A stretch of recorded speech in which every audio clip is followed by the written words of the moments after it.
Hello, everybody, and welcome to another exciting episode of Knights of Eveningstar. I'm your Dungeon Master, Mark SherlockHulmes. You hopefully know who I am by now. And joining me, you hopefully know these four fine people. My wonderful friends. We have we have Jonathan Indovino, aka ShadyPenguinn, Mica Burton, Anna Prosser, and Nate Sharp. Hello, dear friends. How are we all? We are all ready for D&D. Not as good as Anna's hair. Nobody can be as good as that. Thank you. Yeah, that's like a special level of good. Like, but everyone's ready for D&Ds? Of course. Yes. Let's play. Excellent. Just to, in a quick check-in, especially because I did ask, but Anna wasn't here at the time I asked, how is everybody looking for things like spell slots and hit points and things like that? Is everybody's great, right? It's a great time for a big epic combat, right? Yeah. If by big epic combat you mean everybody gets to take a long rest, then absolutely. If by big epic combat you mean actually big epic combat, then no. Interesting. No. All right. So well, Interesting. Well, let me give you a little recap on what happened last time here on Knights of Eveningstar. Having entered the Shadowfell in search of rare materials to complete an artifact called the Dark Light, our party encountered troubling visions and dark manifestations within a pool of shadow.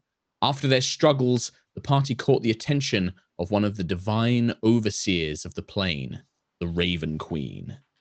The deity offered the party an assistance with their struggle in exchange for a favor and the soul of Lady Cecilia, the mage that has informed them about the Dark Light, the events at Castle Breywinter, and has struck something of a bargain with the party in exchange for her assistance. After discussions and conflicting ideals, the offer was ultimately rejected, with the Raven Queen instead offered a direction and suggested that the party may find what they need there instead. Heading in that direction and taking a moment for a short rest, the party now have come across a strange camp beneath a fiery halo in a dead grey wood. And I'm going to add one thing that I didn't say at the end of our last session because I might have added it in today, but just imagine that I forgot to mention it at the last time. Beneath this halo of fire that is roaring above the trees in this dead leafless, dead forest that stretches out for miles before you. Beneath the fiery halo, in the middle of this camp, there is a stone tower that seems to, it's not impossibly tall. It, looks like a guard's tower or perhaps a, wizard's tower or something like that. Some sort of stone structure that the rest of this wooden camp has been built around. And you can see it's been built not hastily, but rather haphazardly, as if built in something of a rush. And as we finished the last session, you guys were just about to head inside, and you could see that inside there were a couple of pale blue-skinned, feathered creatures, beings, angelic-looking beings, in fact, that appeared to just be laying around in a state of malaise, unmoving, unresponsive, and that was the last thing that happened. So now, good friends, good party members, I hand the reins to you. What would you like to do? I start swinging. No. Do these creatures have pointed ears, like elvish ears? I think that some of them do, but they don't look like any elves you've ever encountered. They are all blue-skinned. They almost have a luminosity to their skin that seems to pulse and radiate. They have, white, large feathered wings, golden armor, muscular in most cases. Most of them look quite muscular, maybe a little taller than a typical humanoid. They definitely look more planar than elven. Gotcha. But some of them do have pointed ears. Some of them have almost orc-like features. Some of them have dwarfish statures. They almost look like a kind of mirror of many of the mortal races, but then they have these angelic accoutrements on top of it as well. Shady impressed at my use of the word accoutrement. That was a word and a half. I really like that. I mean, you just used malaise and accoutrement in the big, like already within the first few minutes of Mark this game. reads so many books. And the I read a accent just makes fantasy it sound book smarter. once. Oh yeah, I have no idea what's going on now. Well, if you need me to explain anything, Nate, do just That's do okay. just I ask. can Google. Nate, Okay, they're great. tired and fancy. Ah, same. Do they look like ill? At this distance, because you guys haven't fully gone into the camp yet, this is as you're walking your way through this dead forest, you see this wooden camp, and there is a wooden palisade wall, but there's no gate on it or anything like that. At this distance, it almost like they're sleeping, or they're just two of them have just laid down on the ground and like kind of slumped up against some sort of wooden guard post. Not quite sure. Not moving. Unresponsive. If I think that they are angels, I know nothing about them. And so I turn to Azara and I'm like, what are those? What are those? What are those? Can I roll an Arcana check? Would Azara know anything about Sure. angels? Yeah, Okay. Arcana's a great planar kind of knowing about the planes and things like that. 13. 13. I think that, you certainly know that these are celestial creatures. Looking at them, their presence here in the Shadowfell is odd. You certainly don't remember anything about celestials and angels being present in the Shadowfell. They normally come from the celestial planes, the outer planes like Mount Celestia, Elysium, these kind of places that exist. That tends to be where they're from. They're generally servants of good gods, celestial beings. I think that's probably what you'd know from a 13. But yeah, looking at these creatures, they definitely look like some form of celestial. I would pass on that information, and then I think I would also add, and from what Lady Cecilia said about this mote of light, I'm assuming we have to help these misguided creatures if this isn't where they're supposed to be. To tell you the truth, I'm at a loss. Well, if this isn't where they're supposed to be, then I suppose we should help get them on their feet and send them in the right direction?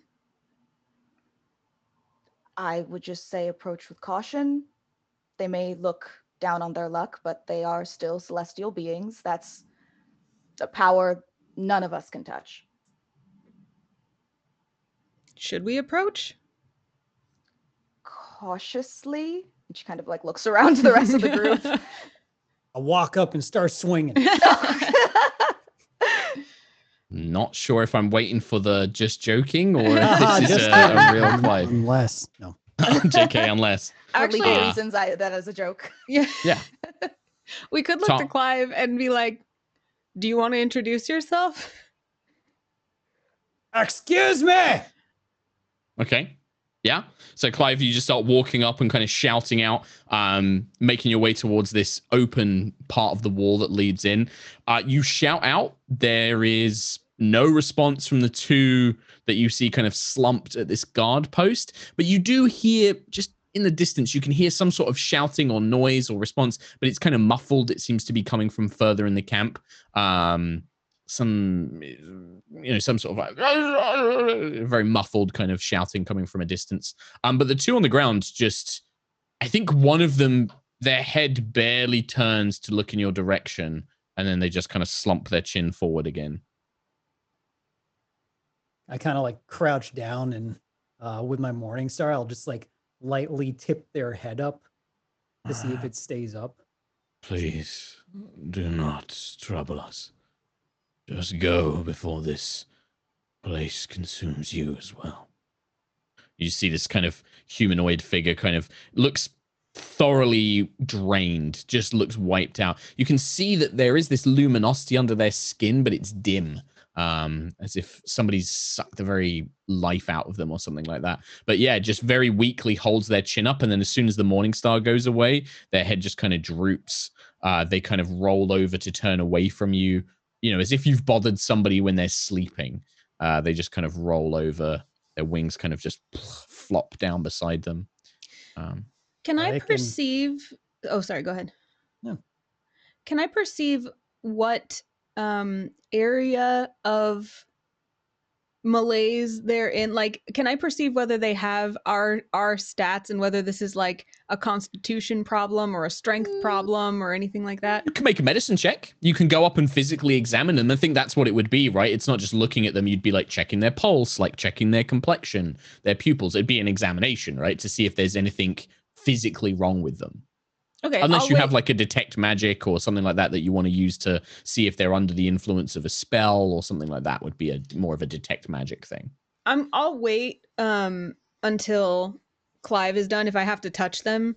Because I was just assuming that maybe with my super observant feet that I could with your observant feet, there's things that you can know about them, but it's not like you don't have CSI vision of like calculating like, their pupils have dilated by 6.9%. That's more of a medicine check thing. Okay, I'd say that with your perception, thank you, Nate. I'm glad you picked up on it.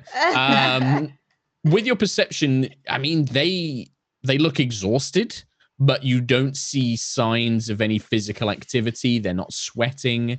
Their weapons are discarded. They've just got like one's got a long spear that's just in the ground. It looks like it's been there a while. You can actually see that some of the dead grass that grows here dead grass, but this gray grass that grows in this forest has actually kind of grown over the spear. You can see parts of it have begun sort of rusting away. It's been there a while. It's probably been there months. You think this creature, like looking at the way that the foliage has grown around them and things like that, Agnis, you think this being's been laying there for weeks. I'll just kind of cautiously approach behind Clive. I'm not going to get close to them until he's done with his introduction.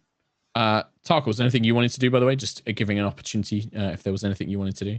No, I think he's just being cautious. Just cautious, kind of keeping behind Agnis and stuff. Azara, anything? Yeah, or are you going to just follow up? Fuck it. I'm going to burn my last first level spell slot, and I'm going to detect magic. Okay. I think that School of Magic, plain School of Magic. It's a mixture of enchantment and illusion magic, but this is not the effect of looking at it. This is not the same sort of aura that you would get as if somebody had cast a spell over these creatures. Okay. The aura that you see, this mixture of illusion and enchantment and necromancy, I would say as well, is very similar to when you look at the trees or the rocks or the very area of the Shadowfell itself. It's all suffused with this same kind of blend of magical energies. And these Celestials are covered in it. They're just soaked in this energy. I don't know if this is one of those, the answer will be whatever your character thinks, but I'm gonna go out on a limb and ask, with Azara's arcane knowledge, would she assume that the Shadowfell is draining these creatures of their life? That very much sounds like what Azara is thinking. Okay. What's pinging off the giant halo in the sky? If you look up towards the giant halo in the sky, that has a fading aura of evocation magic, and you get the sense that that aura used to be a lot bigger and a lot brighter. There's almost like a residue. You can still see the outline, and it's been shrinking. There is also that's what you would see if you look at the aura. And there's no pings in the tower. Looking towards the tower, there is a abjuration magic. You can see that where the door of the tower is, it's in the middle of this camp, so it's not too far away. But when you look in that direction, where the door into the tower would be, there is just almost like a black shroud over it. Very similar to the Castle Breywinter door when you first arrived, had this kind of writhing black shroud over it. But Agnis, as this is all happening, by the way, you're hearing that there are other beings apart from these two in this camp. You hear things like doors being shut. You hear kind of the scraping of steel from one thing. You think you can hear like a very faint voice kind of trying to call out. You kind of hear like faint sort of like, hey, please, kind of calling, but then you also hear mutterings of like, no, we cannot let them in. No, they're tricks, they're demons. They must have been sent here to kill us. And you kind of hear all these mutterings. Kind of there's like little barracks and outbuildings scattered around this camp, but all of it's been built around this stone tower. I interrupted Clive, so I'll let him finish before I do anything else. Go, Clive. Oh, Clive's vibing. Clive's vibing. Yeah, there's are you done else. with these two sleepy angels? You're just like, meh. Yeah, it was boring. Yep, okay. Yeah, they don't speak to you again. Like, if you're not bothering them, they just roll over and just stare those voices? into nothing. Do I hear those voices? What's your passive perception? 13. 13. You can hear there's noises, but you can't make out the words. Like you can hear sort of like muttering and stuff. Okay. Which one? There's like something which is kind of I'd say you can kind of discern that there's a higher pitched voice. There are some low whisperingy kind of gutter mutterings. Those are the kind of two sources. And I think all of you can hear that there's these, two different sources. Agnis can actually make out a bit more of what they're saying. You can hear the high-pitched one is the one calling for help, and then the other one is kind of these quite mad ravings of, talking about demons and not real, and it's too dangerous. I rolled, and Clive is apparently more interested in the lower sounds. So okay, yeah, go for that. All right, so Clive starts making his way towards a larger-looking wooden building. You'd identify it as probably what looks like a barracks, almost very similar to the one you have in Eveningstar Keep, in Starwatch Keep. And Clive just starts making his way towards that. He's just like, doo-doo-doo. All right, see you later then. I was going to say, do you guys want to follow, or do you want to do your own thing, or I'll what's say, the plan? wait, just a second, and I'll kneel down and do that medicine check. Okay. Gingerly. Sure, make a medicine check.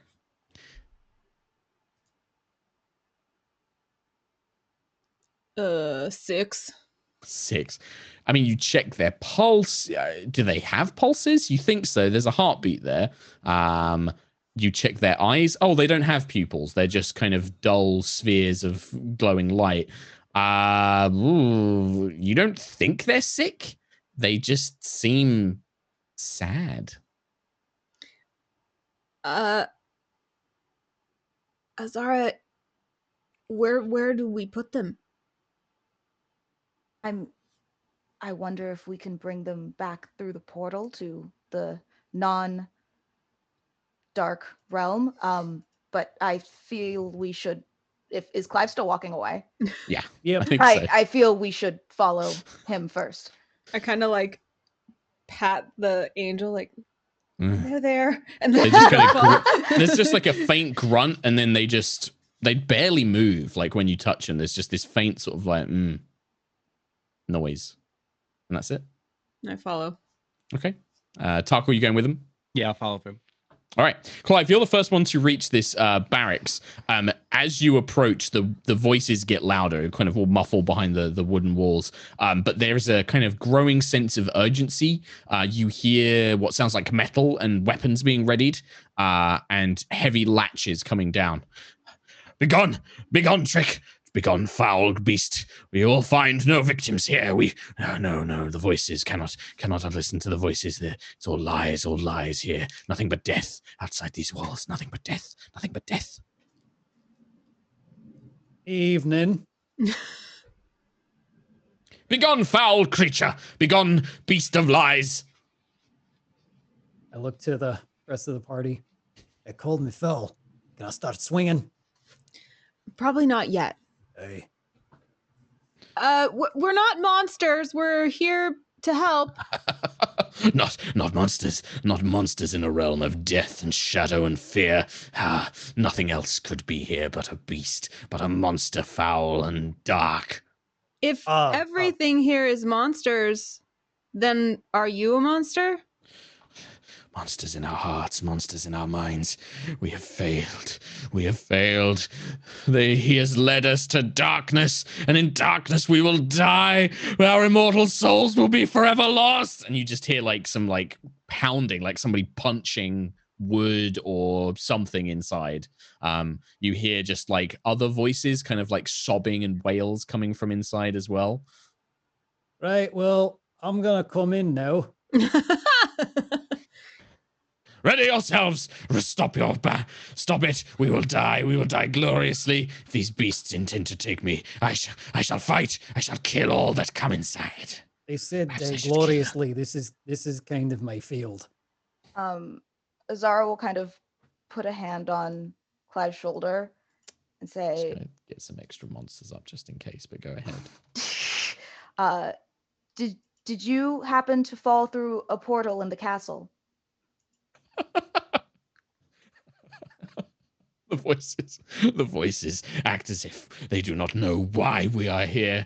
Their voices act like they don't know that he brought us here, in his foolish quest.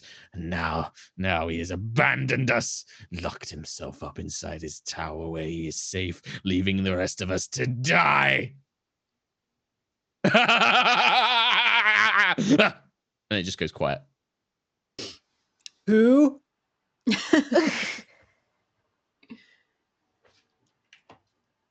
There's no response.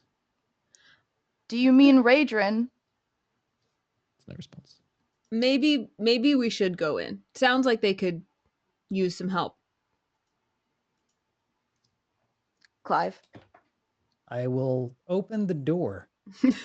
The door is locked very firmly. You kind of give it a rattle. You heard some sort of like bolts being shut and things like that. I will open the door. Okay, make a strength check for me, athletics check for me. Don't mind me, just need to quickly set something up. Create encounter. Oh my god. Just to let you know, I'll be coming inside now. I won't swing first, but I will swing last. Come inside at your death, foul beasts. We will not be so easily swayed. Right, It's a so you're different voice. agreeing This one to the sounds more terms. feminine. You agree to the terms then. All right. That is a 25. Okay. Morningstar, or is this with bare hands, kind of just pulling this wooden door off of its Fair frame? hand sounds cooler. Bare hands. You feel the door kind of rip itself free of these hinges and locks that it has. A big sort of wooden crossbar on the back of it just comes smashing through the wooden walls. Rip this door off, and standing in the doorway, I'm just like, again, entering peacefully. Yep. As this happens, you do see there are maybe sort of 4 or 5 beings inside this place. 3 of them look to be in a similar state to the 2 that you had seen previously. They're laying down on the floor or sat in chairs, completely unmoving, completely unresponsive. However, 2 of them you see, and it's a barracks, so there's beds and tables and things like that around, but you can see 2 of them, 2 angelic beings with these flame-like wings and halos in full armor, draw steel, and they are like at the ready, and they are gonna, they are waiting for somebody to step inside, and they are just readying themselves there. Again, I wouldn't do that. Let us destroy this illusion and be done with it. Let us end everything here. And they kind of turn to each other. The other one, who's a feminine sort of angel, just sort of begins cackling madly. Just laughing maniacally. I like turn to everyone like, are we still trying to not, kill them? I mean, I fear they won't hear reason. I think this plane has driven them to madness. And she kind of like trails off like, well, I guess we'll try passive for a round. And I'll step in. oh, God. Okay. They are both going to take readied actions and immediately swing at Clive as soon as he steps inside this building. They just come running at you with these weapons, these blazing long swords, full of radiant light. And yeah, they readied actions, so they're going to take those readied actions right now, as they both rush towards Clive, completely mad, just cackling and screaming, gibberish, speaking nonsense as they rush towards you. That is going to be a 13 to hit you from the first one, Clive. Nope. This is going to be a 17 to hit you on the second one. That does. Okay. So this is going to be... So you're not raging yet, so this is no resistance against this currently. That's going to be 10 slashing damage plus... Oh, these are D8s. Not what I thought. Plus 7, 10 radiant damage, and then an extra because they have an ally within 5 feet. 3 radiant damage, so 13 radiant damage, so 23 damage in total. So the first swing you managed to block with your Morningstar, and then this second one just cuts through your stomach, and this blazing light sears the wound as it does so. And that's going to be the point where we roll initiative. I sure do wish I was a high enough cleric to have greater restoration. Well, I sure do wish. So, what we got, Agnis? Is that 9 total? Yeah. 9 total for Agnis. Tarkhal. You are 19. muted, my good friend. 19. 19 for Tarkhal. Clive. 17. 17. And Azara. 11. 11. Can I say something to him before we start initiative? You can. Yeah, it's a free action to speak. Yeah, you've stepped in, and then as soon as you stepped in, these 2 have rushed towards you. It's going to be Tarkhal first, but if you want to say something, you sure can. I'll take the damage. It hurts, but I'm still standing fine. I just bend down. I'm assuming. Wait, are they also taller?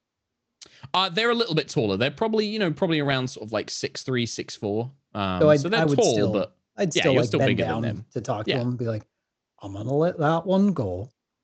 You get a freebie. The next time, I won't be so nice.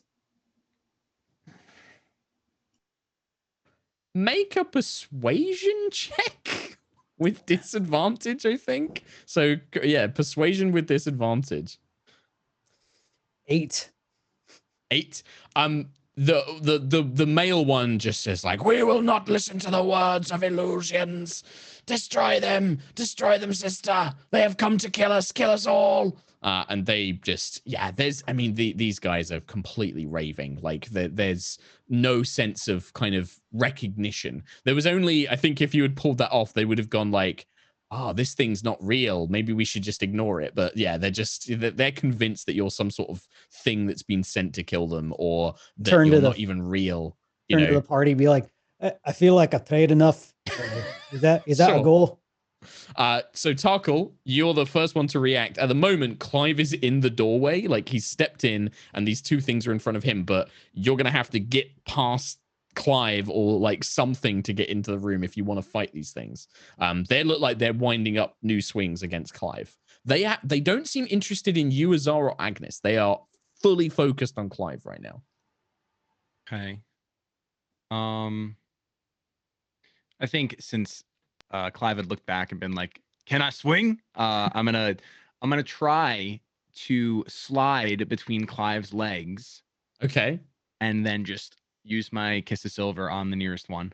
Sure. Because they're within melee range, right? Because they had attacked. They're in melee range of Clive. So yeah, if you move through, what I'd say is you'd go under Clive's legs and then pop up sort of next to one of them. You wouldn't be leaving their threat range. So we'll say that, yeah, you don't get an opportunity. They don't get an opportunity attack against you, but you'll be in the room with them basically. Yep. So I'm going to do that. You slide under and just stab straight up, like right in their hoo-ha. Yeah, right in their goods. Wait, I get advantage, right? Because I have someone within. Oh, thank the Lord! I rolled a. Does it? Okay. It's also you're reacting. You're reacting before them, so you have advantage as well. Okay, cool. Because I rolled a 1. This is a continuation of the curse, but that was a 12, which is plus 8, so 20, 30, 20. That does hit, but it nearly doesn't. They are clad in armor. They have shields. They've pulled these swords, and yeah, you managed to find a chink in their armor and a cut chink their in leg. their hoo-ha. I understand. Yeah, straight in the hoo-ha. Sure. Nice. The dagger comes up, and yeah, you can roll damage with sneak attack. Did that work on dndbeyond.com? It worked on Roll20. Oh, okay. Then take that first one, whatever that was. 18 was the first one, total damage. Okay. Yep. Yeah, the blade strikes true. It cuts through into their body underneath. These two, their wings are more like fiery, translucent wings than actual feathered wings, and they have these fiery crowns over their heads. One of the ones sleeping in the room is like them. The other two are like the ones you met outside with the blue and feathered wings. But yeah, so the first one you managed to cut in. There's 2 that are attacking you, but there are 3 more just not moving. The other 3 have turned to watch, but they're not reacting in any way. They're just kind of like just watching. I'm going to kind of try to follow Clive on his words and say, now that was my free hit for hitting my friend. We don't have to keep doing this. And then I'm going to disengage and slide back behind Clive. Like I'm gonna, because I can disengage. You have enough movement to do that. You kind of, I like to think that the cool version is Tarkhal does like a kind of, acrobatic capoeira spin and then slides back under Clive's legs. The less cool one is that Tarkhal just scrambles underneath him, just like, and gets I'll go with the cool one tonight.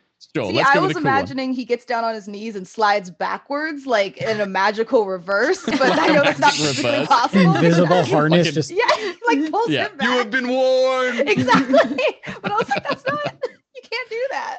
I think at this point, seeing as you have attacked them, you've attacked them, I think that your words sadly will fall on deaf, quite insane ears, Tarkhal, as you did attack them. And yeah, if you disengage back behind Clive, they can't reach you, and they are going to react once more. This time, not being a readied action, they get a lot more attacks, and they are actually going to. Clive is currently blocking the door. They can't even really do that. I guess they're just going to hack at Clive. They're literally just going to go to town on Clive. They get 2 attacks each, and yeah, that's it. So first one. That is going to be a 23 and an 8. So the 23 I'm going to assume will hit. This is going to be some big o damagios once again. That is 13 slashing damage. And 6, 8. That is 14 radiant damage. So this one cleaves into you. The first one you block. The second one, again, a big brutal strike. These blazing swords of holy flame scorching you as they do. The second one is going to make another 2 attacks as well. That's an 8 and a 18. So the 18 will hit. This is going to be, bam, 6 slashing damage. And then 14 radiant damage. This like sparks and holy flame is erupting out from them. They're just, the woman one is just going back to the darkness with you. Okay, that's a lot of damage. Clive of the Wildmane, it is your turn. These come at you with a fury. They are attacking with absolute no mercy, abandon. What would you like to do? So anyway, I start raging. So anyway, I start blasting. Started raging. Sure. Well, give me that rage wild surge. We all have good taste in television. So, flowers and vines grow around me until the rage ends. The ground within 15 feet of me is difficult terrain for my enemies. Okay. Yeah. So like all these dead trees and gray vines begin growing. The wood itself begins sprouting them. Within 15 feet, you actually catch one of these, like, not sleeping, but depressed angels. The vines just kind of grow all over them. They don't care. They just let it happen and just don't move. That's goals. Yeah, they just don't move. But the other two are definitely caught in this. Difficult terrain makes it harder for them to move. Clive, feel free to go ahead with the rest of your turn. All right, I'm going to start swinging. Whatever is closest to me. Okay, that would be, they're both there. You've got two targets. One that Tarkhal has injured. The other one has not been touched yet. I'm going to go with injured. Okay. So let's see. Rage. Okay, so first one. For rage, do I get advantage on the attack rolls, or if you choose before you make any attacks, you can use reckless attacks, which means you have advantage on all attacks that round, but any enemies in their turn get advantage against you. You get advantage on strength saving throws and ability checks. So like breaking free of stuff or strength saving throws, you would get advantage, but not attacks unless you use reckless attack. All right. I'm going to let my party know that I'm probably going to go down soon, but we're going to attack recklessly. Okay, you have advantage. And that, if you get opportunity attacks, that you still have advantage on those as well. Mm-hmm. So that is 19 on the first attack. Just barely hits. Their AC is 18, so the Morningstar does manage to hit into them, but it like dents the armor, these thick shields that they're carrying. Mm-hmm. Okay, well, that's fun. So that damage is 5. That's a 1 for damage. Plus you get 3 from raging, right? So is that including that plus 3? So 8. 8 points of damage. So the heavy Morningstar slams into one. It flinches. The angel kind of flinches, but yeah, not as heavy a blow as you would have liked. All right, and second attack. That one's an 18 to hit. Let's see if it's a crit. Just barely hit. It is. You got the crit on the advantage? No lie. I wish I could switch the camera. Okay. So you are a barbarian, which means you get an extra dice, and then using my crit rules. So what's your normal damage roll when you normally make a damage roll? That would be 1d8 plus 4. So it would be 8 plus 4 is 12, plus 3 for raging, so 15. Now roll 2 extra d8 for your rage bonus dice. Okay, so that is an 8 and a 4, so 12. So 27 points of damage on that critical strike. So this time the mace comes down, crushing into its shoulder. You kind of feel it kind of wrench downwards, and heavy blow to this injured one now. You can see beginning to limp and kind of favor its injured side, very clearly hurt by these furious blows from Clive. With the difficult terrain, that's only for movement. Does it affect? Just movement. Okay, cool. Slows their movement by half while they're in difficult terrain. Okay. So do I leave and die to opportunity attacks, or do I stay and, you know what? Their turn already went, so I'm going to stay put. Okay. All right. Hope that Azara and Agnis and Tarkhal might be able to kind of take them out before they get to strike you. Azara, in fact, and then Agnis, you're next. So have a think about what you want to do, Anna. I'm going to also slide. I'm probably gonna slide around Clive because I feel like going through his thighs is probably inappropriate. Well, I'd say that maybe for Azara, you can just about sneak like to the side of him through the doorway, but yeah, he's kind of blocking most of it. I'm gonna sneak through to the side and get in front of him. First, I'm gonna quicken my spell because I know I have to say that first. And I'm going to Word of Radiance at the one that's in the front, but at the same time, I'm like going to say, as you can see, I come from divine energy as well. We are not demons, and try and like persuade them and show them that I am radiant. I'm gonna say, because you guys are attacking them, the persuasion thing, I think that at this point you can tell that these guys are just the amount of attacks that they've taken and stuff. Even that doesn't seem to sway them, unfortunately, on this one. But you can definitely roll the damage. Or is this a saving throw on my behalf? It is a saving throw. Okay. Con 13. What's the DC and what type? Dexterity? Con 13. Con 13. Okay. But they're going to take half damage. They are going to take half damage, as they are also radiant energy beings. So one got a 16, the other one got an 11. Okay, so one of them failed, which... Okay. 4, 5, 6, 7. So that's 7 damage halved. Is that just 3? 7 damage is 3. Okay. I'll do that to the already injured one. So the one who's like uninjured kind of manages to raise their shield and kind of push themselves away as the radiant energy washes out. The other one just takes it in the chest, but it definitely doesn't seem to have as much of an effect. Light in a place like this. You can only be something wicked if you still have light within you here. Then at that point, Azara will kind of sigh and say, well, you forced my hand, and I'm going to channel Divinity Destructive Wrath, and I'm going to cast... Is this overkill? I'm gonna cast Witch Bolt at the 5th level at the uninjured one. The uninjured one. Okay. At the uninjured one. Sure. Which means that I can... Is it gonna be a lot of damage? Yeah, it's gonna fucking wreck if they them. fail their save or if you hit, right? I can't remember which one you have to do. I can deal maximum damage, which is 12 times 5. What is 12 times 5?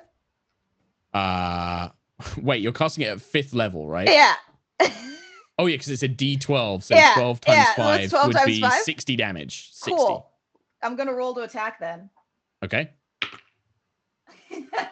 That's a dirty 20. Yeah, that will hit. 60 points of straight damage, right? Yeah. Oh no, 63 because I have plus 63 because you have plus 3 lightning damage. Yeah. So you watch as this uninjured angel, the woman one who's kind of been defending herself, she steps back just for a moment to avoid the word of radiance, and in that moment you just watch as Azara lets this blast of coil of like serpent of energy of lightning just shoot out from her arm. It hits the angel in the chest, and you just watch as the armor is like nearly shattered. Her skin is scorched. She is standing, but this is a clearly terrible blow, leaving her reeling, barely still on her feet, smoking and smoldering from the blast of this spell. And she blinks. She doesn't scream. She doesn't cry out. She just kind of blinks and then starts laughing. This is so sad. I know. Anything else, Azara? I'm a backup. Actually, no. You know what? Can't. You are next to them. Yeah, I can't, and I'd rather get hit than Clive right now. So okay, I will. Agnis. I'll stay where I am. So in terms of space, Tarkhal is behind Clive. Azara is in front of Clive, and so basically like a line, right? We've got like a little doorway. Clive is in the on the other, like inside the room, blocking the doorway.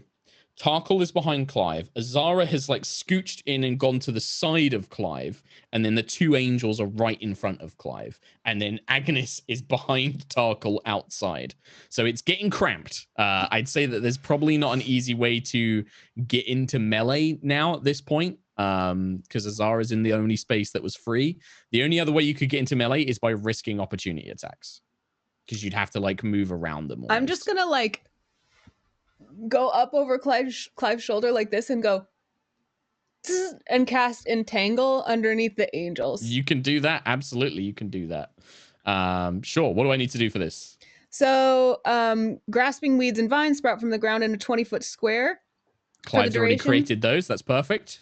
But so I imagine that this is like I look at the plants he's already made and I like imbue them with new energy and they build new vines and stuff. Like flowers come off of them. Yeah. Love it. And they would need to, it like wraps around their arms and things and tries to hold them down, and they would need to succeed on a strength saving throw. Yep. What's the DC? The DC is 16. Okay, so the one that just got blasted by lightning doesn't succeed. The blow is too heavy to her injuries, and yeah, quickly vines grab her and hold her in place. The other one does manage to kind of bring his sword around and cut some of the vines and makes the saving throw, basically. And as I do that, I say, just stop and listen. Sadly, at this point, it is too late. You can see that their eyes have just these kind of like glowing embers. One of them is near death as it is, but yeah, the other one just doesn't even seem to hear you, Agnis. Tarkhal. I think I would kind of, if I can, like get into Clive's space, because I'm right behind him, right? Mm-hmm. So just seeing that he's bloodied, I want to like get in front of him and be like, I'll take the hits from here. And Azara's in front of me? To do that, the only way that you could do that is if you would have to like shove Clive backwards, because he's currently like there's no space between him and the enemy, so you'd have to move into Clive's space and then basically use a shove action on Clive to push him back 5 feet, which is like an action to do basically. Okay. But or you could bonus action disengage and then run through Azara and Clive and get behind the angels. Yeah, but that's not a guarantee that they'll hit me instead. No, it's not. So would you consider that shoving Clive is a pretty cunning thing to do? I will say that is a pretty cunning thing to do, and I will allow you to do it as a bonus action. Pow, pow, pow, pow. Okay. Clive can choose to normally willingly fail the saving throw, but he is raging. So I think that probably Clive wouldn't try, but that's up to Nate. I'm hurt enough. I'm like, okay, yeah, sure. All right. You know, so we watch as one can sneak. Tarkhal, you almost like grab him by the neck and pull him back, and he's not expecting it. And Clive kind of goes pulling back. Force movement doesn't provoke opportunity attacks, so you step into his place, and now you're in front of the two enemies. And yeah, Clive is behind you now. But you still have your action because that was a pretty cunning thing to do. Thank you. I think then for my action, I'm just gonna go ahead and I see Azara in front of me, right? Mm-hmm. Yeah, Azara's next to you basically. She's next. Like on we're your in the same right side. Okay. Yeah. Cool. Then I'm just gonna the one that she literally lit up. I'm just gonna toss my kiss of silver towards that and try to finish sure that angel off. Yeah, it'd be a melee attack against her because she's within 5 feet of you. So the injured one. I think it's the same bonus. Gotcha. Kiss of silver is always the same bonus. That is a 17 plus 8, 25. That will hit. And Azara's within range, so I get the sneak attack bonus. Yes, she's within 5 feet. Yep. Cool. That should pop We're up on all roll very 20. tightly packed into the So, doorway. Sardines. As the kiss of silver leaves your hand, the creature's so stunned by the blow and then is wrapped up by Agnes's vines, can't move. The kiss of silver just sinks into her chest. As it does so, you just watch as her whole body erupts into flame and light and just vanishes. There is like a faint ripping and tearing sound, like in the space that she was in, and then she vanishes, leaving nothing behind. And then kiss of silver back into your hand. Nice. What was that? It's a great question. How they say to anything Tarkhal. else, Tarkhal? That wasn't me, and that would be it. Okay. You have killed her. She is gone forever. My sister avenged. And then he's gonna bring 2 strikes on probably you, Tarkhal. I think, even though Azara did the most damage, you're the one that just finished off his companion. So this is 2 longsword attacks against you. Not very great. An 8, but then a 22. The 22 will hit. 22 Wait, hits. so you killed the one that I already restrained? Yeah. I thought you restrained them both. No. Oh. I just was taking her out of the fight so that she wouldn't get hurt because she was clearly mad and I didn't want her to be a danger to anyone anymore. So Tarkhal, she's not a danger to anyone anymore. 7 slashing damage and 19 radiant damage. My God. Okay. So yeah, this guy brings this sword, this blazing sword down, and it cuts into your shoulder and leaves this searing, scorching mark against it. That is its go. He is just coming at you with a fury now. Speaking of fury, Clive of the Wildmane. Yes, I'm going to furiously hit him. Okay. Again, you're going to have to pull Tarkhal out the way now. Oh, yeah. Because he's currently taking your place. Unless you have a ranged attack. You could try and make a ranged attack over Tarkhal's shoulder. Agnes is standing there being like, this is their house. We broke into their house. And killed them. Yep. Oh, yeah. Agnes is definitely right. But right now, this is where we are. So I'm going to... Especially a raging barbarian. I think he's like, no, me kill. Yeah. I'm gonna, because I don't want to shove Tarkhal, and also I'm big hurt. Big hurty time. I'm gonna bonus action. I'm gonna Daunting Roar. Okay. So that is Wisdom 16. This would frighten them, right? Yes. They cannot be frightened. So you let out this roar, but it has no effect on the angel. Like the angel his wild eyes don't even seem to register it. He just swinging the sword around. Seems to be immune to being frightened. Well then, I'm going to... So, Tarkhal's in front of me? Yep. Let's see. I'm going to... Bolstering Magic. Ooh. I'm going to touch Tarkhal. And now for 10 minutes, they get an extra D3 whenever making an attack roll or an ability check. Okay. Not to spells, just to anything? Yeah, just as ability. Oh, cool. Ability check or attack roll. Cool. Yeah. All right. So D3. Best way to do a D3 is D6, and then you half it, basically, and then round down. So if it's like 1 or 2, it's a 1. 3 or 4, it's a 2. 5, 6, it's a 6. You saw the trouble in my eyes. I was like, what's a scoured D3? my tray. I'm I've been getting back into Warhammer. I know what a D3 is these days. So, nice. Okay. Next up, we have Azara. Yeah. Please kill these angels in their house.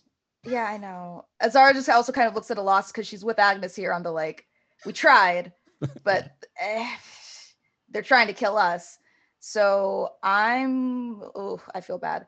I'm going to inflict wounds at the 4th level. Okay. On this angel in front of me.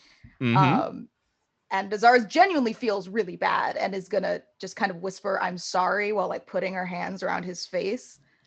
Crackling with necrotic energy. Yeah. Yeah. This is an attack roll, which seems unfair. Yeah, it's a spell attack. Yeah, that's a 19. 19 hits. Yeah. Okay. So that's 6d10. Hold on. What does a d10 look like? That sorcerer's 1, man. 2. Actually, 3, even casting this at high level. 4. Clerics too. Sorry, I need more d10. Technically, 5, he could still live 6. if you roll super bad. So I'm not going to auto kill him, but I'm pretty sure he's dead. And that's a 10. All right. 11. Okay. Don't worry about the rest. Oh. Can I just see for shits and gigs? You can see for your sake, absolutely. 10, but 11, I didn't want you to worry 21, about adding it all up. 21 plus 14. 35. 35 plus 6. 41. 41 points of necrotic damage. Yeah, that guy's dead. So, I just wanted to make sure. Azara, you reach out, and as he's focused on Tarkhal, you just kind of grab his arms with your hands crackling with black energy, black magic. And you watch as the necrotic energy infuses into his body. He lets out, this time he does let out a final yeah! As you watch as again, the whole body is consumed with light and fire. You hear a tearing sound and then gone, leaving no remains or anything, just completely vanished. After causing such damage, Azara will kind of put a hand to her goddess's emblem on her belt and just kind of say a prayer for them to herself because she just feels really bad. It's definitely the emblem is cool to the touch. What? Has that happened before in this plane? No. Does that feel bad to me? Maybe. You tell me. I don't know. So, the other 3 angelic beings in this barracks still do not stir. They do not move. One of them, you can see one of them has maybe got tears in their eyes, but they don't say anything or do anything. They just kind of watch and then just go back to their sad, depressed looking state. I want to go up to the one with the tears in their eyes. And I want to just kind of kneel down and say, I'm incredibly sorry for what we had to do. We genuinely just want to help, but we also don't want to die here. Doesn't matter. Everything dies here. Can we bring you back to the mortal realm? Will that save you? No. The mortal realm won't help us now. The only place we can go that would save us. He won't let us. Lariel won't let us leave. And then she just kind of turns her head away, just goes quiet. Azara will gently, and see if they do anything, like tilt her head back. Doesn't resist. It just looks at you with sort of like dead eyes. She'll try and keep eye contact and say, could you tell us more about this person? Who is this? Seek out the Holophant. They still have an semblance of hope here. She just sort of very, very gently points to the door, and then just shakes her head. And you get the sense that this is very painful. Them not like in a physical sense, but this is emotionally very painful for them to talk. And they just look. I mean, looking at this person, Azara, you're close up. You're looking into their eyes, these golden orbs, but they look like they've lost any ounce of hope. They just look like they have resigned themselves to die here. Azara will say, I know you may not believe us, but we will help you. I'm sorry for whatever happened here. Doesn't say anything. Could you repeat those 2 names, please? Yeah. She said Lariel won't let us leave. Elaviel. Yeah, Elaviel won't let us leave. And seek out the Holophant. I thought you said elephant. Holophant. Did she point just out the door towards the tower? It was a general, like, just out like the door. Out the door. Cool, that's helpful. Not here, basically. Yeah. Wonderful. Okay. Azara will kind of just stand up and turn towards the group with, like, any of those strike a chord? No. Would I know about Holophant? Is that like kind of a Fae maybe thing? They're not Fae, but they are planar. I don't know if this is really Clive's like speciality. How about just roll an Arcana check for me, Clive? You know, I'll make the DC lower for Clive because there's a chance you've heard of these creatures, but we'll see what you know. 3. Some sort of celestial creature. You know, some sort of angelic being in the other planes, not in the Feywild. Nope. I was like, a 10, maybe you'd know something. A 3, no. Dumb lion boy. He's good at getting hit and hitting. That's what he's good at. Yeah. Azara will just turn to the rest of the group and shrug. Sure.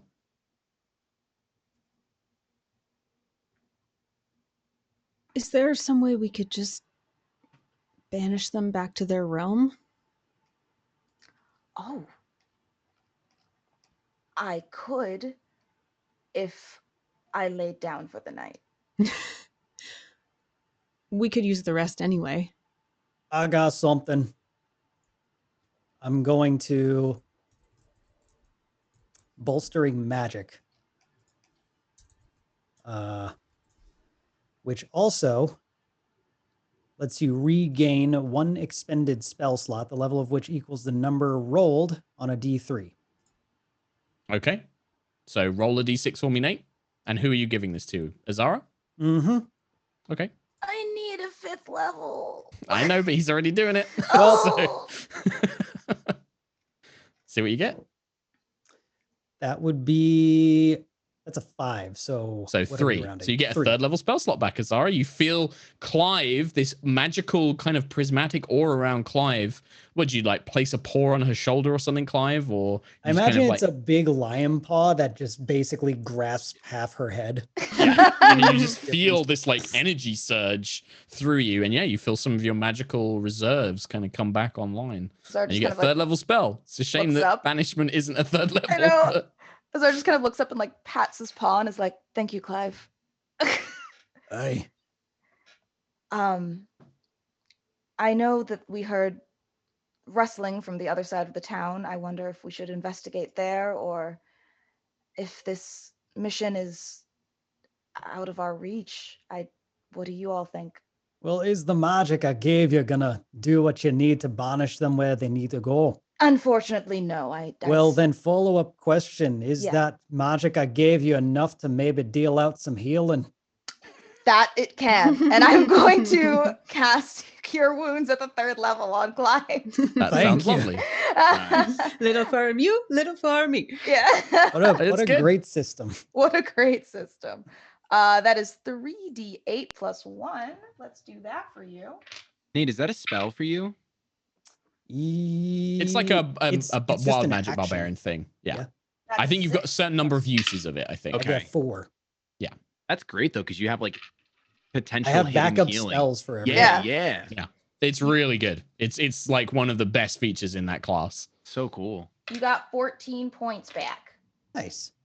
That feels nice. All right. So what's the plan? Do you guys want to go search the rest of this place? Like, are you going to try and sleep in this barracks? Like, what's the plan? I think Tarkhal wants to just step outside and look for ravens. Okay. Sure. You step outside, Tarkhal, while the others are while Clive's doing this thing with Azara. You look around. The town is fairly empty. You can see that there's like some other buildings, on the other side of this tower. Maybe looks like there was a sort of small gathering square or something like that, or like a mustering square where, military forces might get ready and prepared. Looks like maybe there's some crates or cages or something over there as well. Looking around in the dead trees outside the palisade walls, yeah, there's ravens. Spot a couple, 2, 3, 4, looking around, all spread out. You don't know if you're actively being watched or if these are just like spies that are just everywhere, but there's definitely ravens in the trees, 100%. If he comes back in, are you coming back in? Yeah, I would come back in. Agnis is still just like huffing and puffing, and she's like, I restrained her so that she was not a threat anymore, so that we wouldn't have to kill her, and then you just kill her. Like, can we just... She's just huffing and puffing, sister, like, yeah, we're having a sibling fight about this right now. Clive walks up to her and puts a hand on her shoulder. And I will also bolstering magic and restore a spell slot, just because, I don't know, this feels like it's helping. Sure. Agnis will be like, thank you, Clive. That's a 3.5. So that's 2. So 2 second level spell slot. 1 second level spell slot. Yep, you get 1 second. I want to roll second level spell slot. I want to role play it like I did it. Like I killed the girl, knowing I thought Jonathan thought that they were both restrained.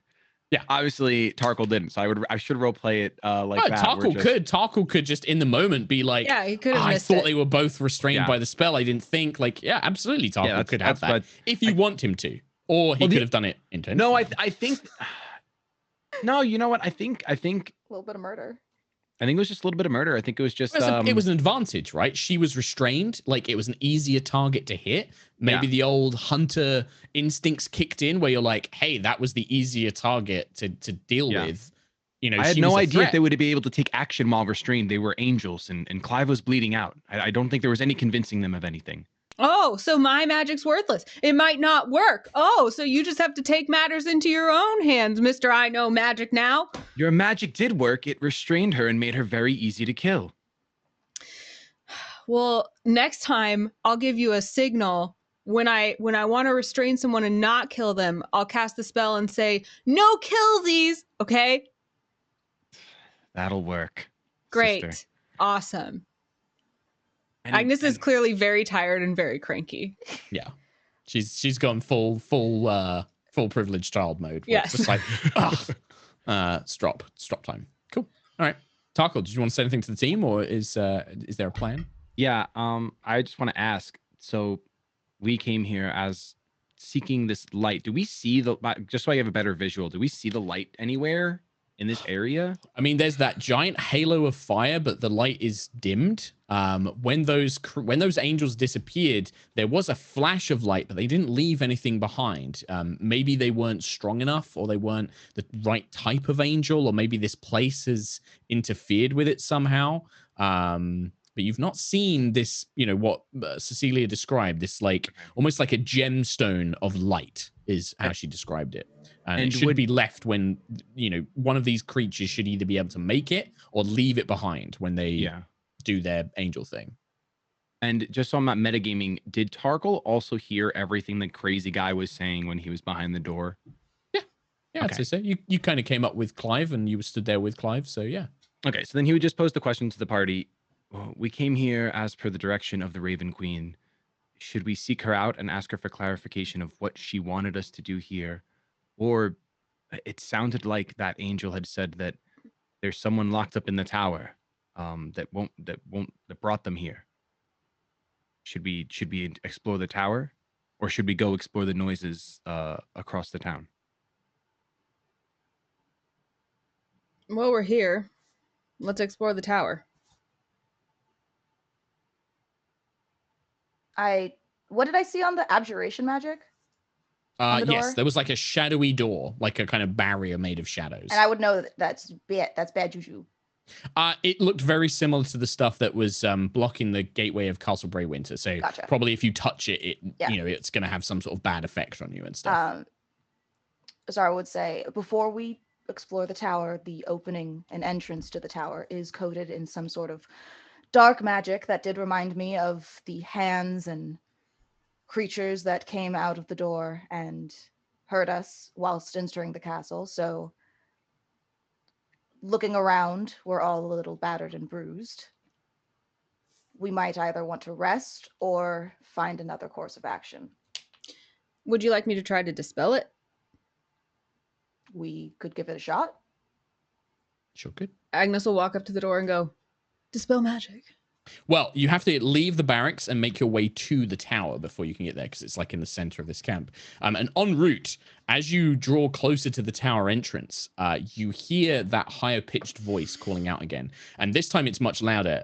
You see it appears to be coming from like a wooden crate. The crate has been wrapped up in steel chains, like big heavy chains, and locks have been placed over it. But you can see that there are kind of gaps. There's like these little slats. It's more like a cage almost really than a crate. And chains have been wrapped around it. And it's been left in the middle of this like mustering square that's right in front of the tower. And as you start making your way towards the tower, the voice is like, hey, no, you shouldn't go in there. It's dangerous. The door won't, it's going to hurt you. Please. Just listen to me. Can you help? Zara's gonna immediately go over to this box. Like if Agnes is like, as Agnes is making her way, Azara, you make your way over to the box, and you can see there is some sort of creature inside. It doesn't look human. It looks more bestial. You see kind of golden fur, a tiny little pair of wings, and these little beady eyes, like kind of looking out. And then from pressed up against the crate, a little trunk kind of comes out. The Hollyphant! The Hollyphant! Oh my god. Please, mortals, please help me get out of here. Something's terribly wrong in this place. You're in danger.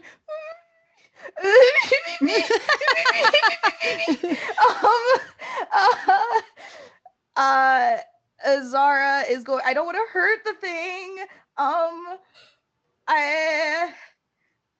panicking. Okay, I'm going to cast Dragon's Breath on myself at the 2nd level.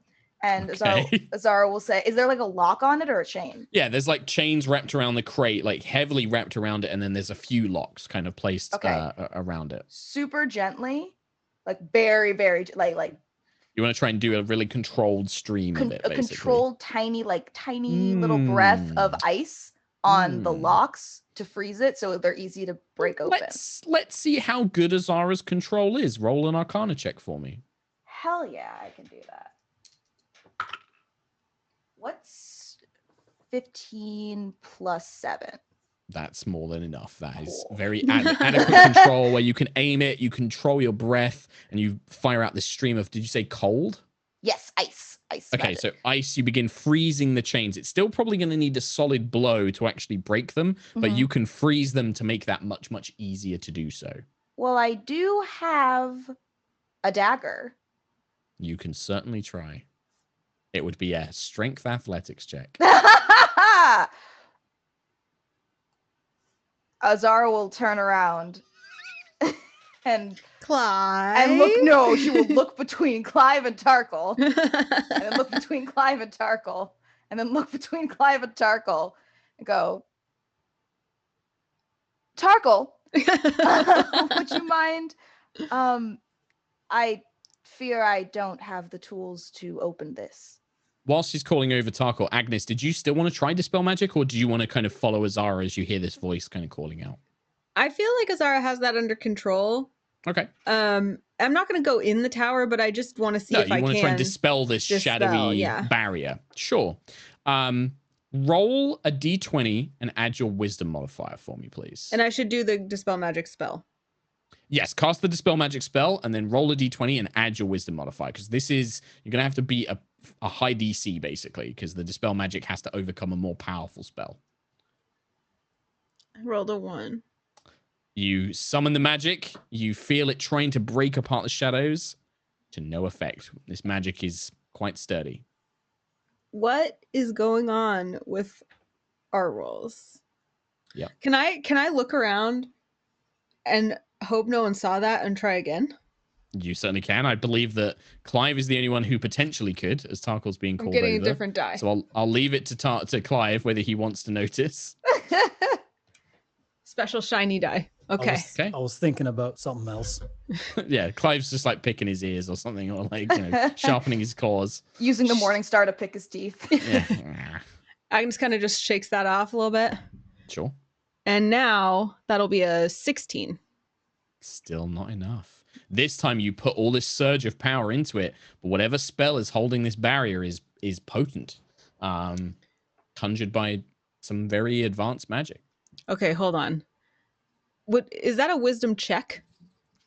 It's a spell casting ability check. Yeah, it's kind of like it uses wisdom to see if you can overcome the magical power of the caster. Well, are you thinking Owl's wisdom? You want to try again with Owl's wisdom? Yeah. Maybe. You can try it. All right. So, 3rd time's a charm. Agnes, again, like, no one saw that? Then she'll... Shake it off?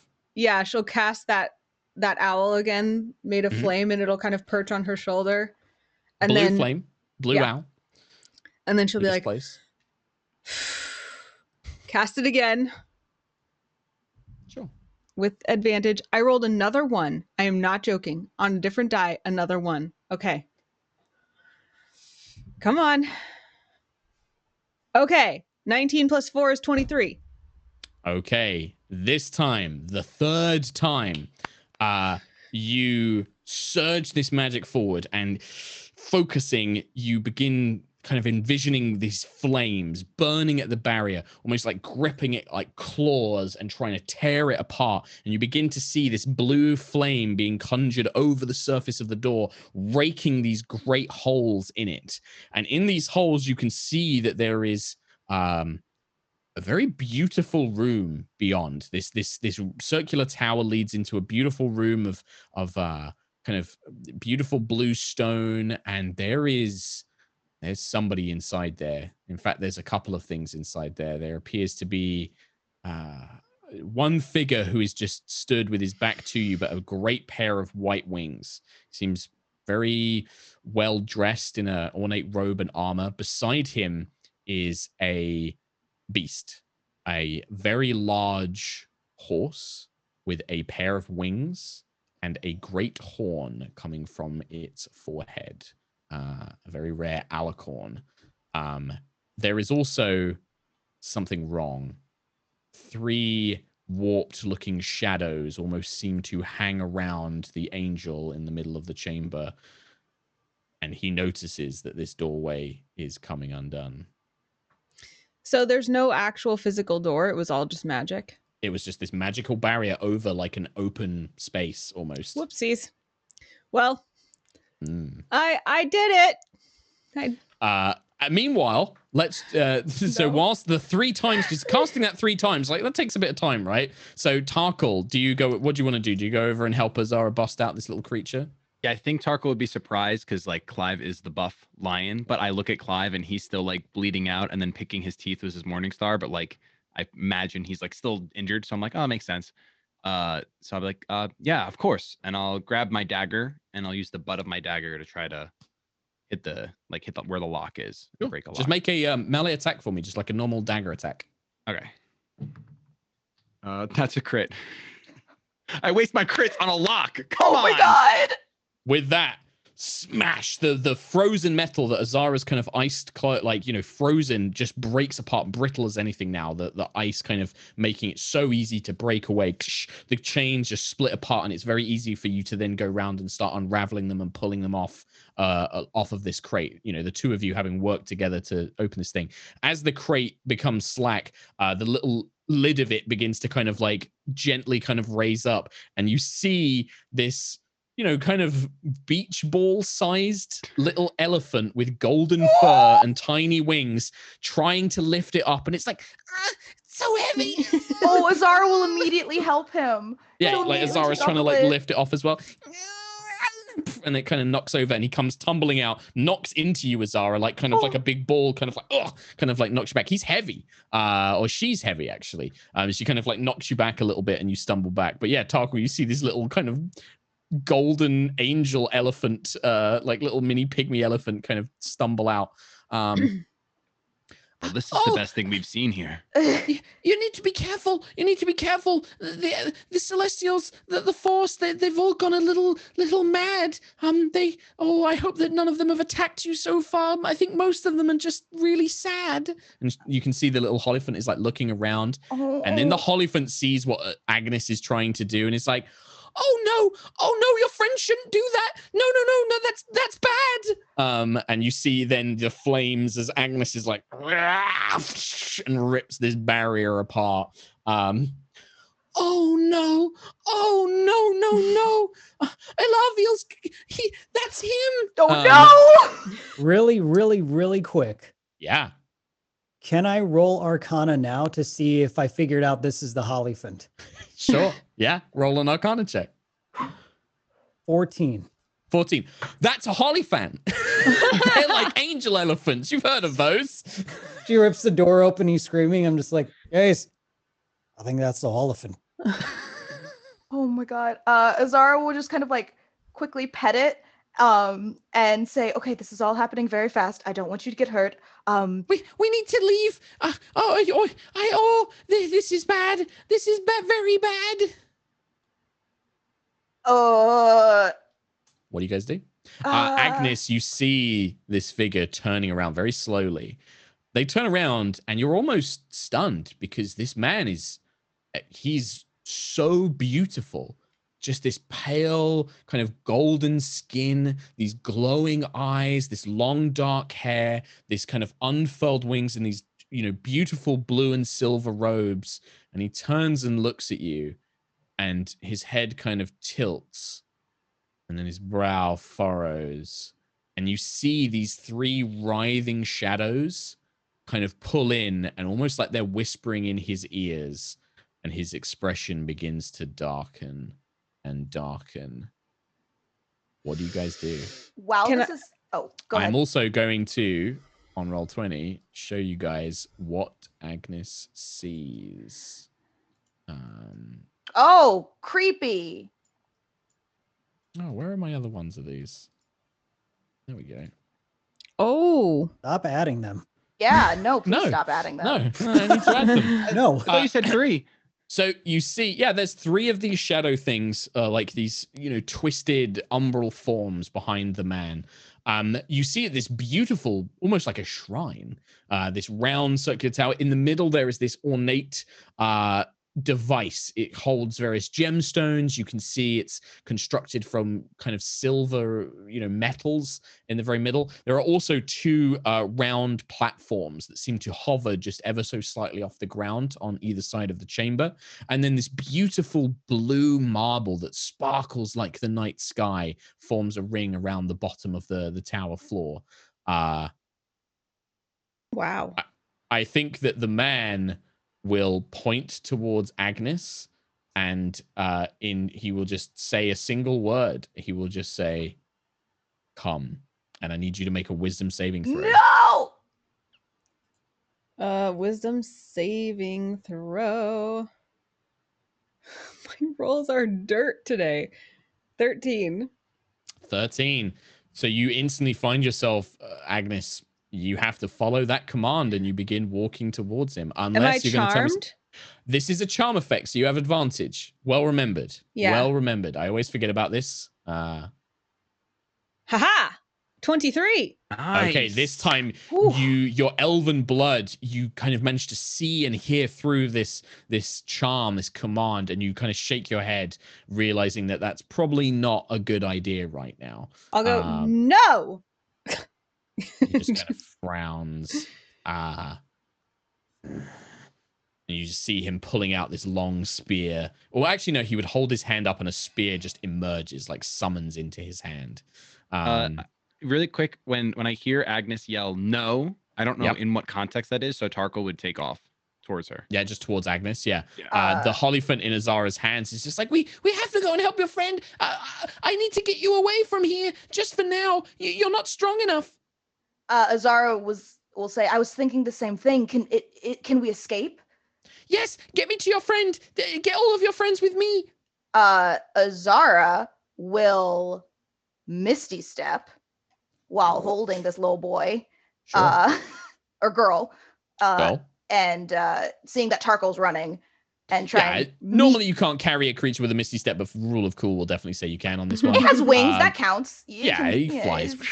She flies alongside you. Yeah.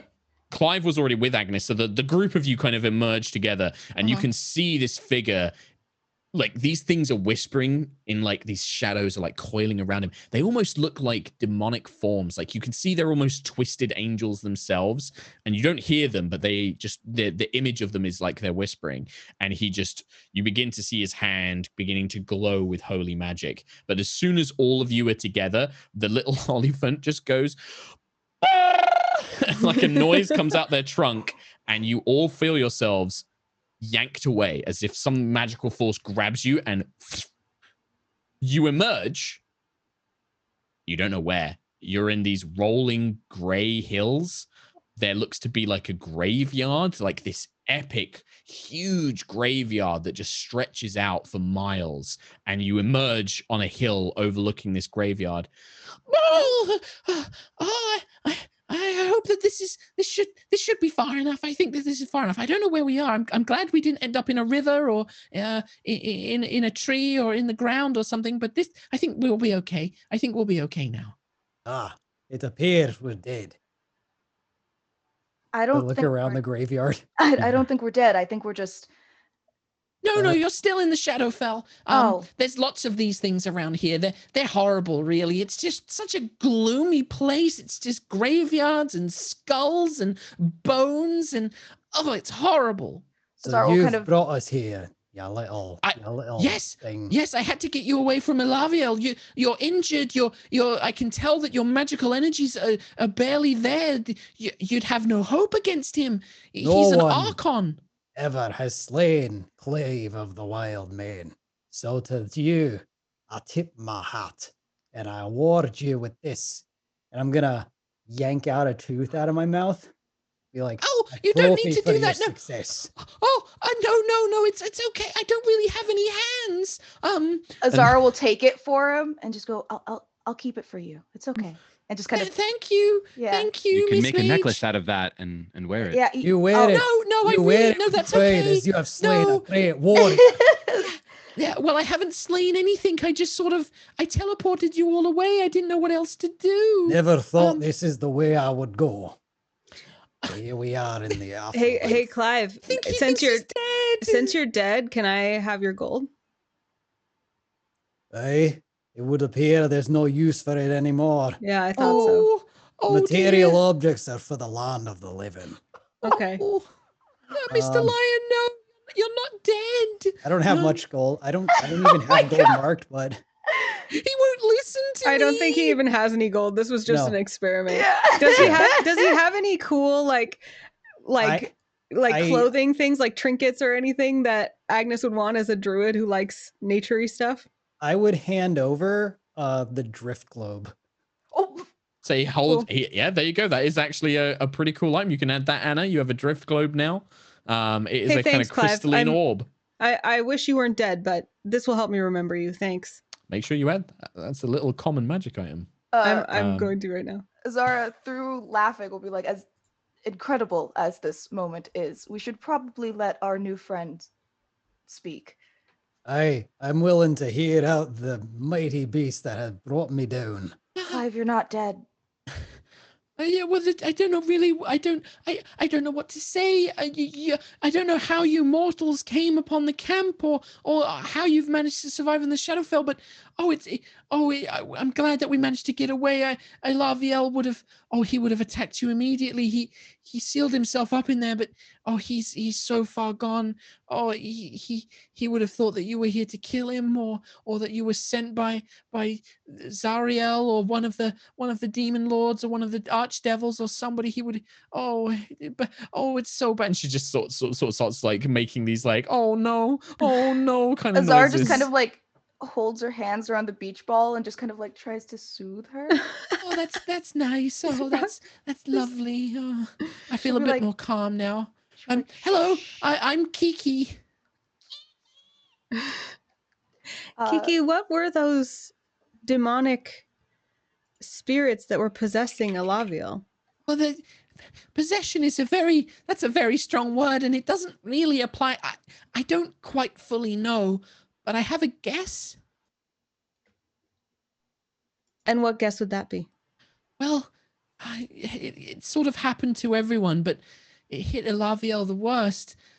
This place, this plane, the Shadowfell, the longer you're here, the more it sort of affects your mind and just it's just depressing, and it makes you sad and mad and paranoid and afraid. And well, one by one, all of the Bastion here, they came here to try and sort of keep an eye on the Shadowfell to make sure that nothing was happening here, that try and fight some of the evil forces at bay. But one by one, it started affecting them, and it affected Alaviel the worst. And I think those things, those shadows, are sort of, well, I think they're like manifestations of his fears and his doubts and his anger and that sort of thing. And they're sort of just they're all bad, really. They're just sort of the bad parts of him that have sort of gained power. I don't know how to explain it, but he's a good man. He's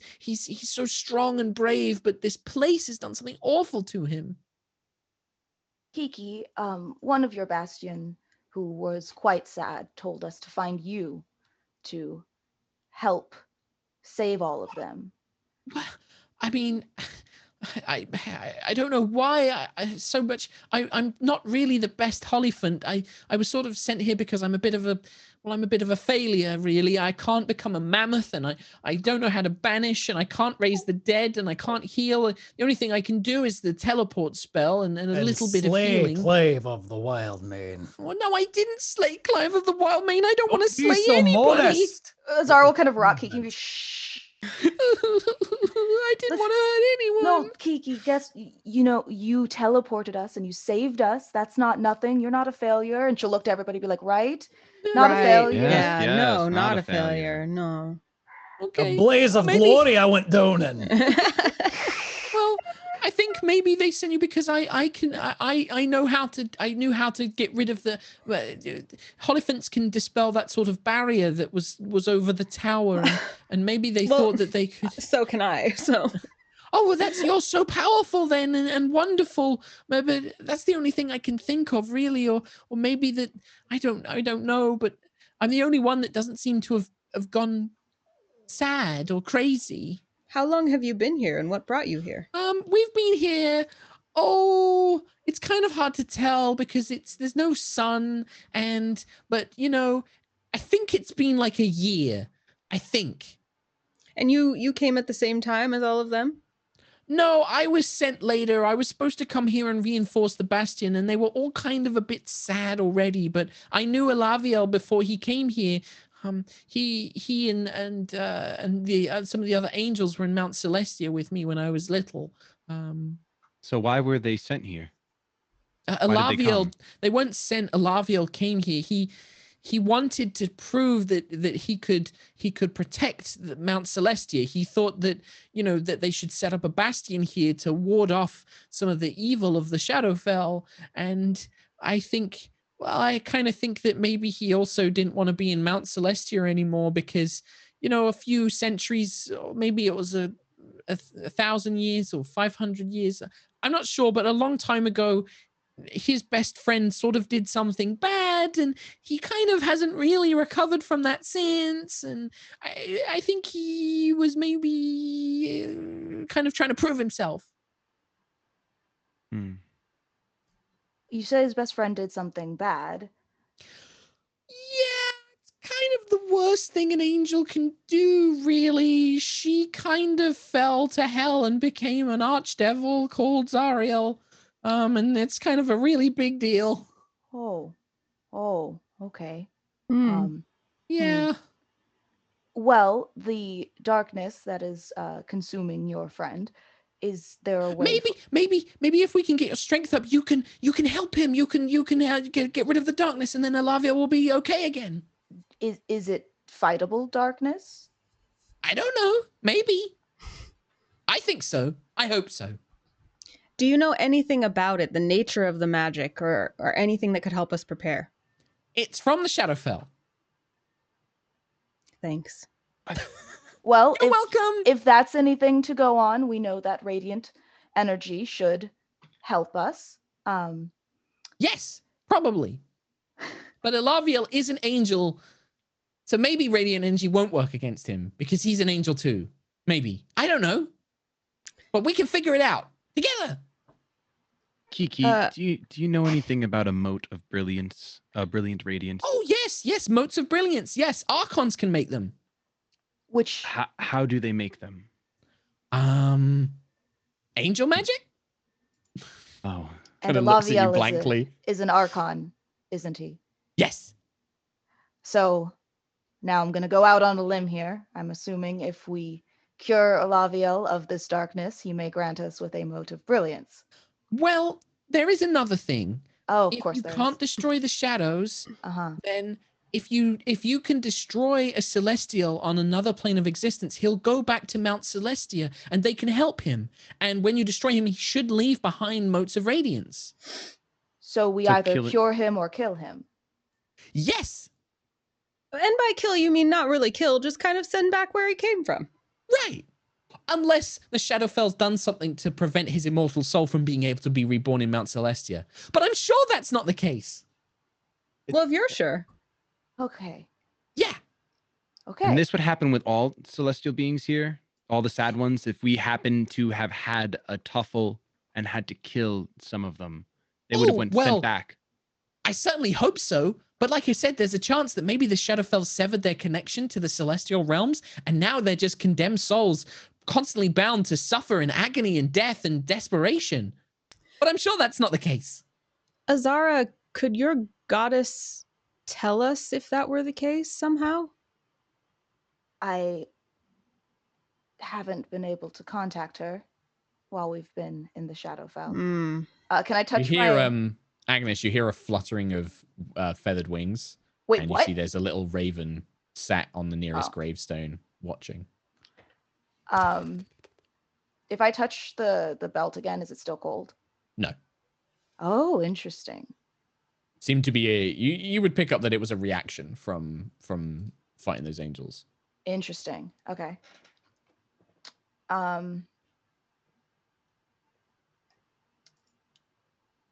Kiki. Yes. If we needed to take a longer rest. Mm-hmm. Do you think that we would be safe on this mountain in this graveyard? I don't really think anywhere in the Shadowfell is, and she kind of uses her trunk, like she can't really make air quotes, but the trunk kind of like waves in the air. I don't think anywhere in the Shadowfell is safe. Safe. But I can try and protect you, or maybe we can dig a hole, or maybe we could find like a tomb in the graveyard and you could sleep in there, but there might be undead in there, or like a lich or a vampire or something like that. But we could try. Also, really... like I said, the longer you're here, the more chances are that you'll go mad and sad too. Unless you're like me, they all said that I had a sunny disposition. Well, I don't think that we can take on a corrupted angel at the state that we're in, so... Probably not. He's very powerful. Azara will look to everyone else in the group and go, thoughts? What are you thinking you could do after you rest? We can fight the shadows. We can have a go at an angel. We've already killed 2. We've already freed 2 from their bondage. Oh, you here. sent them back to their home plane. Sent them back home. Yes. Provided that's what happens and they're not condemned souls for eternity. Right. Human soul. Yeah. So and we were already running pretty low, so with the 4 of us, 5 with Kiki, maybe. Oh, I'm not sure I'm going to be much use in a fight. Like I said, I'm not a very good Hollyphant. I can kind of heal you a little bit. And also I can bless your sunny disposition, that gives us... Yeah, that could help too. Yeah, maybe. That gives us strength, Kiki, and she kind of pats her on the head. Thank you. You do hear the raven caws one more time, and then a feminine voice kind of speaks out. Now you know the price of what it will take without my assistance. A crossroads stands before you. Face the Archon, defeat him, free him, gain the mote of brilliance. Or my offer does still stand, mortals.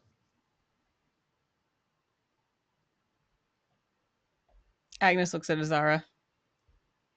Shrugs.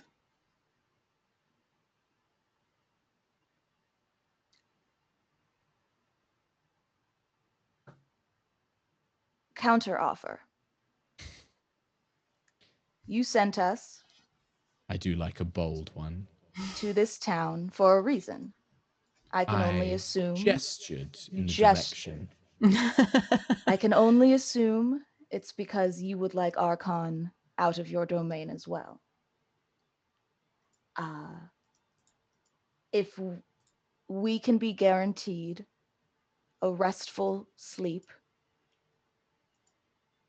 we will carry out this task and leave your plane. You are clever, wizard. I can protect you from the beasts and the ghouls that roam these lands. The influence of the Shadowfell on your minds is not something that I can protect you from. It is the nature of the plane itself. We can only hope that your wills are strong enough to resist it. But if sanctuary is what you request, for as you say, this Archon and his bastion leaving my domain would be beneficial. You gain something, I gain something, and not a favor is owed. Come. With that, the raven shifts back into a 20-foot tall woman in a long, dark cloak with long, dark, raven black hair and a silvered mask. She brings the cloak open, and inside is just stretches of darkness, and she almost like wraps it around you like a giant cloak, enveloping you like an adult would a child. And all is black for a second, and then it seems to become transparent, and you are still where you were, but there is like a dome of force kind of all around you. And there is a faint kind of tinted black hue to it. Rest now. Regain your strength, for the Archon is a dangerous foe. I hope that whatever outcome comes from your decision, it is not one you come to regret. And then the voice fades. Azara will just kind of let out a huge breath because that could have gone horribly. Oh, she's spooky. She's kind of nice, though. She does Well done, seem Azara. nice. Thank you. We could have all died. And she just kind of like sits down. Yeah, she says that. No one disagrees. We're all like, Right. All I'm hearing is that we didn't. Except me, Clive of the Wildman, who have been Clive, slain. you're not dead. Clive, you're not dead. Azara will kind of punch him on the shoulder. There's pain in the afterlife. Great. Clive, if you take a sleep right now and you wake up, you know, obviously we all know that dead people don't sleep, right? We've never met a dead person sleeping. So if you happen to fall asleep and then wake up, it'll prove that you're not dead. Mr. Half-Elf, then why do they say sleep like the dead? Listen, elephant, Hey. shut your really mouth. good point. Okay. I don't have a mouth. Should I shut my trunk? Shut your trunk. It kind of closes down, like it purses like little lips. Clive, do you think you might be even more powerful a fighter here in the afterlife? Oh, that was the one thing I was hoping for all my life. Is that Well- there's another life after where I can fight even more.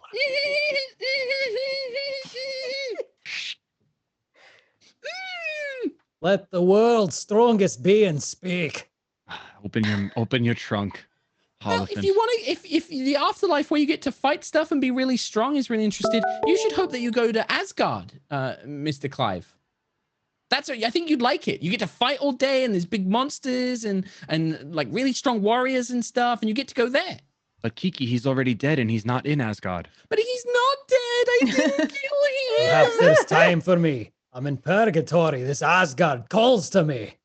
Maybe you have to prove yourself the best fighter in purgatory in order to be passed on to Asgard. Aye. The only way to do that is to slay who hath slain me. No. no. That's dishonorable. Oliver flies up like as high as she can get. She's at the top of this dome, which is like 20 feet up, and she's just like, ah! From what I've heard in my arcane wisdom, the only way to leave purgatory is to slay an archon after arrest, and either your soul will go to Asgard or will return to the human plane, depending on how you do.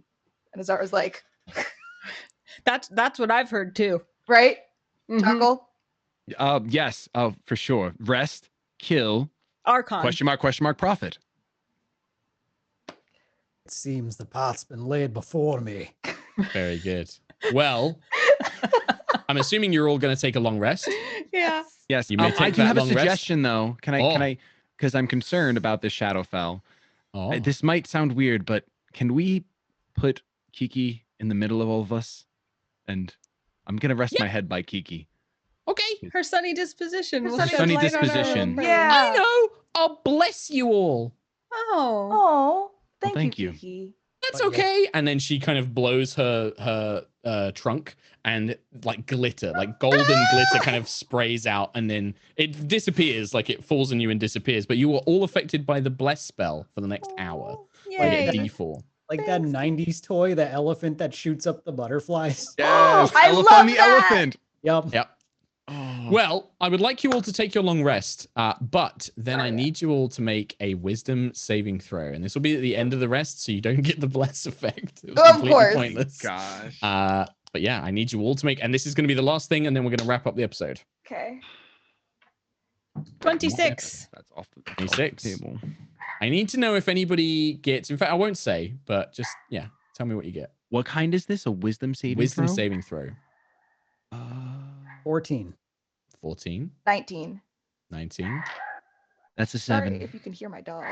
Is it really Shady? It is really a 7. Shady, could you roll a d6 for me, please? And then you and I will have to have a chat before next week. Uh-oh, you're in trouble. Do you want me to tell you what I rolled? Yes, please. A 5. Okay. You and I will have a quick chat before next week. Gotta go to the DM's office. Oh. My parents are going to be so mad. But yeah. That's it. What a great episode. We'll have a long rest, and then I guess next week you guys will take the battle to the Archon. Kiki is a great NPC. Good job, Mark. He's the best NPC. Solid. I had a sneaking suspicion that when I was like, oh, I need an NPC that can kind of give them info and stuff like that. Oh, Holophants are cute. But they're gonna fucking love a Holophant. We're gonna fucking love a Holophant. Who doesn't? They're quick great. question: is that Pegasus up for grabs?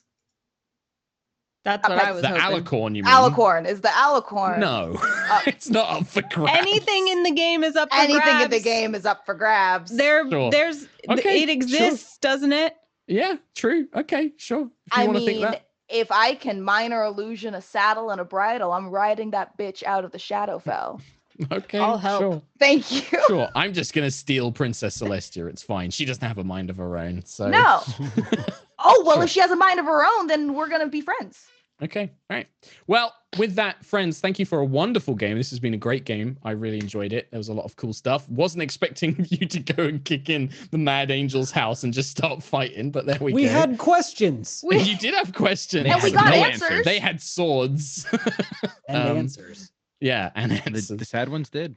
Let's do some very quick shout outs. Literally rattle them off. Let's go with Nate Sharp. Let's start with Nate. And I have a thing to talk about. I scheduled a tour before COVID. It's been canceled, and now it is back on. COVID permitting. If pandemic looks like it's over, then we're going back out in August with the band Vespera and my good buddy CG5. We're going all across the U.S. Sorry, non-U.S., but that's just how it be. But we are going, there's like, here it is. Seattle, Portland, Berkeley, West Hollywood, San Diego, Phoenix, San Antonio, Dallas, Houston, Orlando, Atlanta, Washington, D.C., New York, Boston, Chicago, Ferndale, Cleveland, Indianapolis, Milwaukee, Denver, and Salt Lake City. Tickets are at NateWantsToBattle.com/tour. Mica. Hi, I'm Mica. I will be attending the West Hollywood show because I live in Los Angeles. You can see all my stuff at Mica Burton. You could go to my horseback riding Instagram at Mica Strides. I'm jumping this week, my first jump, so I'm very excited. I'm probably going to post a video of it, or I'm going to fall off and break something. Shady.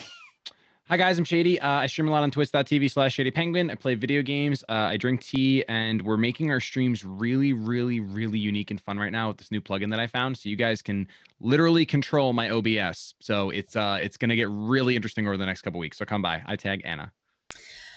I'm at Anna Prosser everywhere social medias are found, and my dog is at Happy Nizki, and she just got surgery, and she's wearing a donut that actually looks like a donut around her neck, so I highly recommend a follow on that account. I have Extra Brains on Fridays, I have Pawns and Patrons on May 8th, and I pass it to you, Mark. Thank you very much, Anna Prosser. You can check me out. My big thing that I do is I do my own D&D show called High Rollers. Maybe you've heard of it, maybe you haven't, but you should come and check it out. It's on Sundays at 5 p.m. UK time or 9 a.m. Pacific, if you're in the Pacific time zone. So what a great way to spend your Sunday. Cup of tea, watch some British people play Dungeons and Dragons live on Twitch. That's on twitch.tv/HighRollersDND. You can follow us on Twitter, podcast. It's all under the same name, High Rollers DND. I'm not really doing much of my own streams and YouTube at the moment, so come and support High Rollers. I work very hard of it. I'm very proud of it. We've built it up over 5 years. years, and I always appreciate new people coming in and watching the show. It's very epic at the minute. We're in the high levels. We're at level 15, and it's real Marvel Avengers stuff. So come and check that out. And that's it. That's it from all of us, I think. So thank you very much, my friends. We'll be back for more Knights of Eveningstar soon. Till then, take care. We love you. Goodbye.